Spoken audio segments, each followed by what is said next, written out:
The Watch of Mr. Valerio.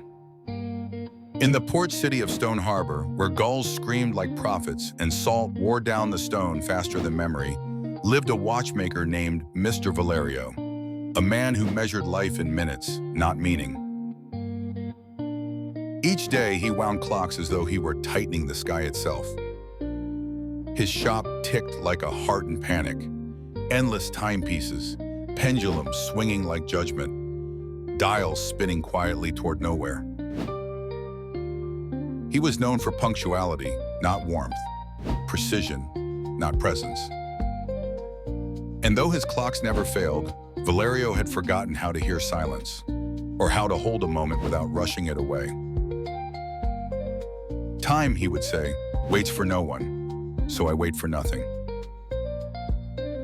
But one afternoon, while polishing the face of a pocket watch that had belonged to his father, now long gone, a boy wandered into the shop, barefoot and humming.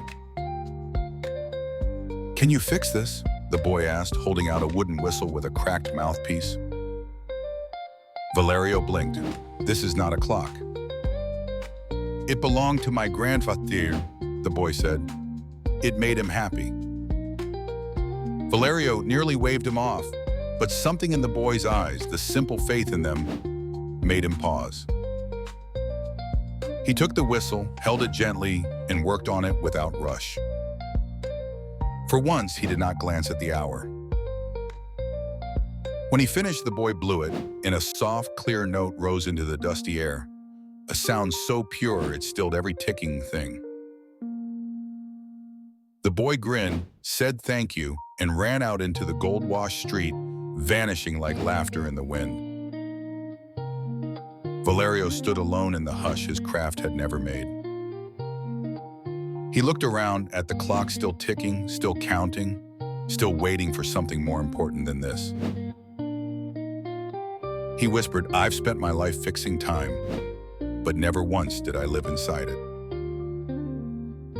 Then he took his father's pocket watch, the one he had kept wound since the funeral, opened the back and removed the spring.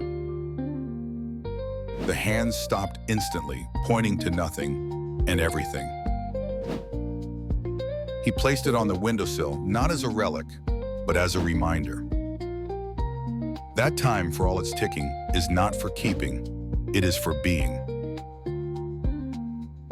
Every tick is a step closer, not to the end, but to meaning. In the next story, we stop chasing others and turn inward where the real alignment begins. Click the card and take the next mindful step.